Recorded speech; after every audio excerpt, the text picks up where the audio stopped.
नमस्कार, मैं PM DNS Singh और आप देख रहे हैं कमाल यार। इस वक्त की बहुत ही बड़ी खुशी की खबर निकलकर सामने आ रही है नेपाल के लिए। जी हाँ दोस्तों, ये जो खबर निकलकर सामने आ रही है वो एक बांग्लादेश और नेपाल के बीच कई समझौतों को लेकर है। दोस्तों, बांग्लादेश और नेपाल के बीच अभी यहाँ पे बहुत से ऐसे समझौते हस्ताक्षर हुए हैं जिससे कि यहाँ पे नेपाल को बहुत ज़्यादा फायदा होने वाला है। इसके साथ साथ दो देशों के कनेक्शनिज्म में भी वृद्धि होने वाली है, या फिर हम कहें कि फ्रेंडशिप में भी बहुत ज़्यादा इंक्रीजनेस देखने को मिलने वाली है। दोस्तों, ऐसा क्या हुआ है, ये सारी बातें इस वीडियो में करने वाले हैं, तो वीडियो के अंत तक बने रहिए। और अगर आप चैनल पे नए हों तो चैनल को सब्सक्राइब करके बेल आइकन दबा लीजिए ताकि आपको अगला अपडेट भी सबसे पहले मिलकर। चलिए वीडियो को शुरू करते हैं। सबसे पहले हम सबसे बड़ी बात करते हैं, सबसे महत्वपूर्ण बात करते हैं यहाँ पे बांग्लादेश और नेपाल के बीच। जैसा कि हमें पता है दोस्तों कि यहाँ पे जो नेपाल है वो बहुत ज्यादा बड़ा उत्पादक बन चुका है हाइड्रो पावर एनर्जी का,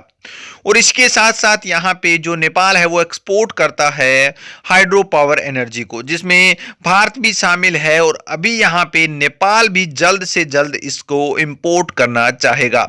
बताया जा रहा है कि जो यहाँ पे नेपाल में बांग्लादेश के राजदूत हैं सलाउद्दीन नुमान चौधरी, उन्होंने कहा है कि नेपाल से जल विद्युत आयात करने के लिए बांग्लादेश में जबरदस्त उत्सुकता है और वो जल्द से जल्द इस काम को निपटाना चाहेंगे। ये बात उन्होंने कही यहाँ पे राजनीय संबंधों की 50वीं वर्षगांठ के अवसर पर, और उन्होंने एक आयोजित कार्यक्रम में ये कहा कि दोनों देशों से बांग्लादेश को पन बिजली की निर्यात की सुविधा के लिए चर्चा में सक्रिय रूप से लगे रहने की जरूरत है और वो जल्द से जल्द इस कार्य को निपटाना चाहेगी।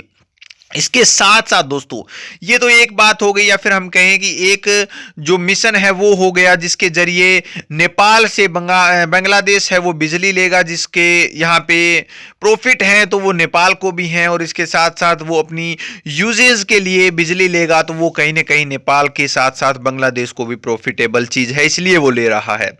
दूसरी बड़ी खबर ये है दोस्तों कि ना केवल बांग्लादेश यहाँ पे बिजली की बात कर रहा है, जबकि राजदूत ने यह भी कहा है कि दोनों देशों के बीच जो सड़क लिंक है यानी कि रोड लिंक कहते हैं हम, वो भी सुधार में लाए जाएंगे। इसके साथ साथ रेल और हवाई संपर्क जो कि मतलब फ्लाइट्स वगैरह होती है उसके ऊपर भी काम किया जा रहा है, यानी कि जो चीजें फूटी हुई हैं टूटी हुई हैं उनको मरम्मत के तौर पर या फिर नई चीजें जो बनाई जानी है उनके ऊपर भी बात की जा रही है। दूत ने यह भी कहा है हाल ही में कि कई चीजें ऐसी जैसे BBIN समझौते पर हस्ताक्षर हुए थे दोनों देशों के बीच, उसके अंदर जो निर्माणाधीन सड़क संपर्क है उसके सभी बाधाओं को दूर करके उसे जल्द से जल्द बनाने की बात की जा रही है और उन्हें बनाई भी जाएगी, जिसके कारण कि नेपाल और बांग्लादेश के बीच जो लिंक है वो ज्यादा से ज्यादा बेटर हो सके और ज्यादा से ज्यादा हमारे संपर्क बने रहें।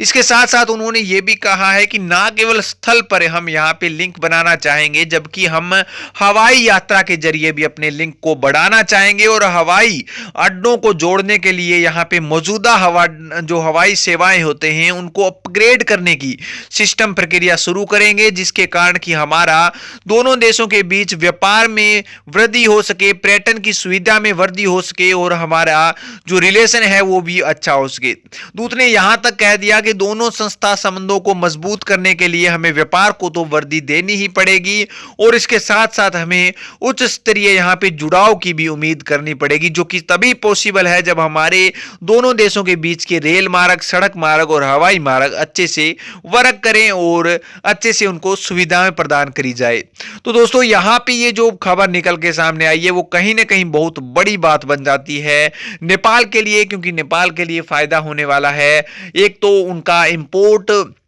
हो रहा है बिजली, ये तो बहुत बड़ा फायदा है ही है। इसके साथ साथ यहाँ पे उनको फायदा ये भी है कि एक देश के साथ जुड़ने जो कि हमेशा से जुड़ता रहा है और एक देश के साथ जुड़ने का मौका भी मिल रहा है। कहीं ना कहीं बांग्लादेश और नेपाल के जो यहाँ पे रिलेशन है वो हमेशा से ही अच्छे रहे हैं और अभी यहाँ पे व्यापारिक संबंध और ज्यादा बढ़ने की बात की जा रही है, जो कि उससे भी बड़ी बात हो जाती है। दोस्तों, आपकी क्या राय है इसके बारे में अपने विचार कमेंट सेक्शन में जरूर लिखिए। चलिए आज के लिए इतना रखते हैं, आगे कोई नया अपडेट मिलता है फिर आपके सामने हाजिर होंगे। तो वीडियो को लाइक कीजिए, शेयर कीजिए और अगर आप चैनल पर नए हों तो चैनल को सब्सक्राइब करके बेल आइकन दबा लीजिए ताकि आपको अगला अपडेट भी सबसे पहले मिल